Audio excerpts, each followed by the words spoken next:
Imagine a situation where you have to make a decision in less than a minute, considering all pros and cons very quickly before you act.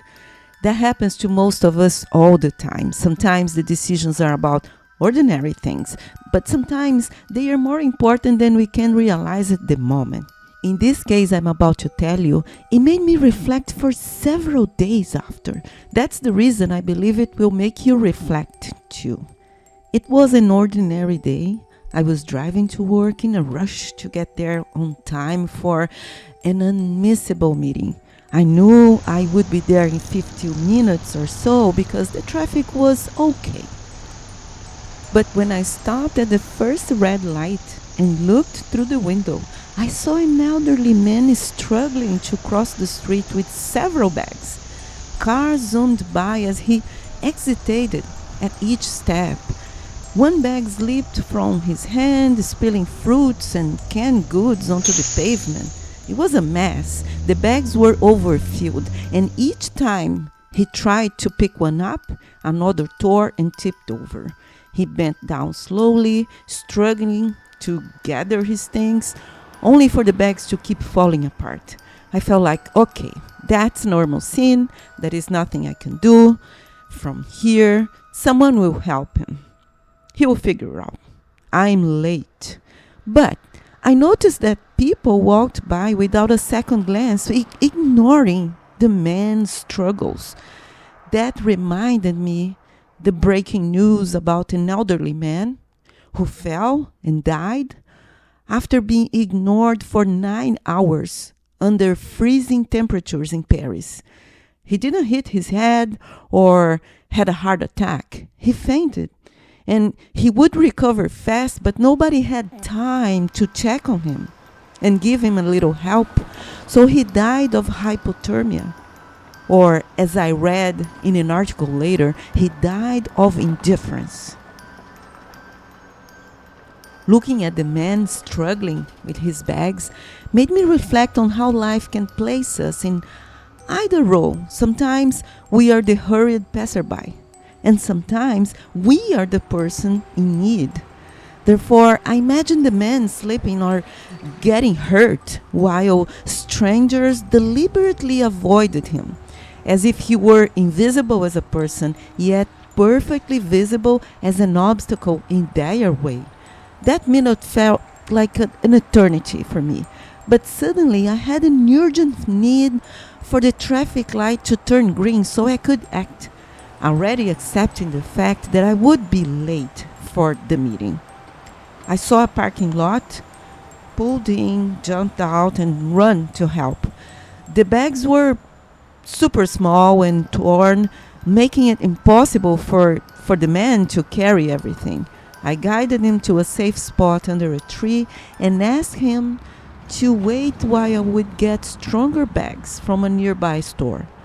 But the stores were extremely busy, so it took me around 10 minutes to get back with sturdier bags. Yet they were perfect. I repacked the groceries and handed him 2 manageable bags. The old man was grateful. Few people stop to help these days.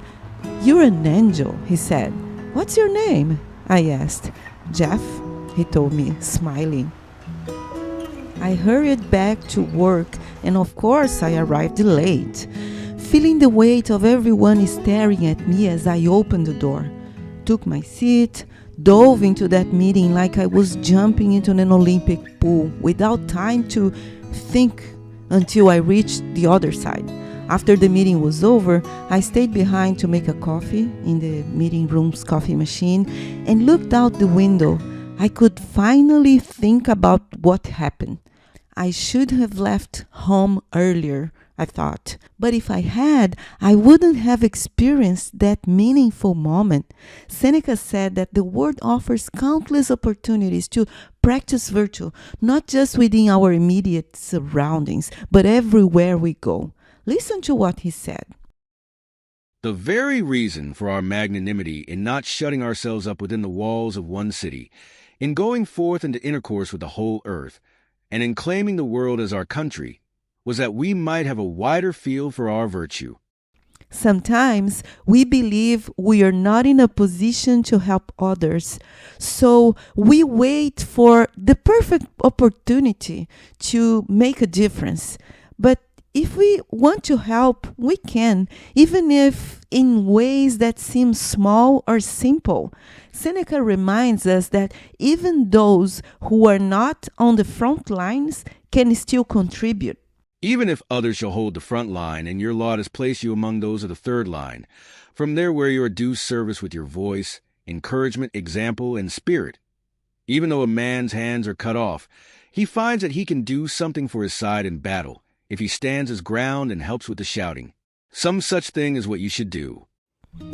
I realized that despite of the embarrassment of having arrived late to the meeting and the following stigma that normally sticks to us in these cases, that wouldn't be what I would remember about that morning. What would stay with me was Jeff's smile and the fact that he was safe from that troubled situation. Even the smallest acts of kindness leave a mark on us. Kindness is a virtue, but it is in our power to choose between kindness or its opposite, which is indifference. Reflecting on this event made me reassure what Seneca taught me.